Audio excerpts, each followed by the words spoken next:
Hey, Chris, what you got in your hand? What, this? Yeah. You've never seen one of these? Well, I know you took it out of my box. Well, it was the only one in there. I mean, you got all these nice shiny lures. And you have this poor lure here. I had to like pull the sticker off it, you know? I'll tell you what, this is a pretty interesting little lure. It came out by Rapala. It's a Rapala X-Wrap. Got little BBs in it. You can hear that. And it's got a little fluff tail. And the fluff tail just swings with it, no problem. Nice, simple. It's got a short bill though. Can't dive too much water with a short bill. Maybe 2 or 3 feet. This is the monster, the Magnum version. So you probably get 4 feet out of it. I prefer the hair bit smaller ones for my shallow rock water pitching. And normally it's a crankbait made for pitching and cranking. The idea behind this when it first came out from Rapala was to catch smallmouth bass. That's nice. Smallmouth bass are fun to catch. You can catch them in your live well, you can catch them on the floor of your boat, you can catch them in a pond, a lake, a river, a reservoir. They're nice fish. But you know what? The X-Wrap can do a heck of a lot more than that with the same method.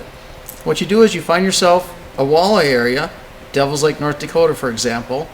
You could hit down to Pierce, South Dakota. Wherever you want to go, if you hit anywhere there's a lot of trees and timber, you're going to have walleyes and stripers and white bass in the same area besides jumbo perch. The idea of this lure, as you can see, is to blend in with the sky and blend in with the water. That's the whole idea of this lure, because it's going to be high in the water column. It's going to be in the top 3 to 4 feet. What you want to do is cast this lure out, flunk, land it within a foot of a tree or an object or a structure or underwater rock or a stump or something. It doesn't have to be on it. Just get it within 2 feet of your structure. 1 to 2 foot is plenty. Okay, what you want to do is let this lure land and don't move it. There'll be a ring where it splashes, and the splash will pull away about 16 inches to about 1.5 feet or so. Then you want to take and just give it a little pull. And what this lure will do, it'll actually swim a little bit, and it'll dive, and the high buoyancy of the lure will pick it up. And that's where your rattle comes in. When you dive it down, it rattles back up again. So what you're going to do is, you got your structure, your stump down here, and you're going to pull it down towards it and let it come back up on its own. What that's going to do is it's going to pop the water surface and make it open up like a bird dropped another minnow in. And what the fish will do, they've already known it when they hit the first time. Now they see it's injured and they want to get it before it gets into cover. They'll rise up and they'll slap at it. The other thing the X-Wrap is good for is a suspending bait. It may only go down 2 feet of water, but as you're pulling it and twitching it, you can keep it off the surface. Here's your water surface. You can keep it down here in the strike zone. Pull it, let it sit for a couple seconds, and pull it again. It won't lift fast. It'll lift if you do it short. It'll square itself up.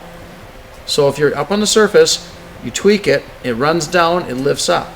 Once you pull it down and it stays down low, and you tweak it, it stays low. It doesn't rise up too fast. It stays pretty much put where you're at. It's got a centering buoyancy with the BBs in here. As you retrieve it faster towards your boat, fish will come from an angle and follow and track on it.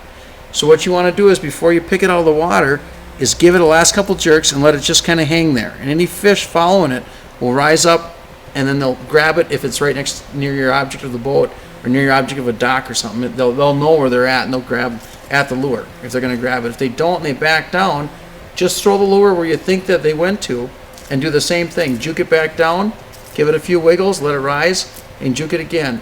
And if the fish headed back there, they're going back to their strike zone, they'll reload on your lure again.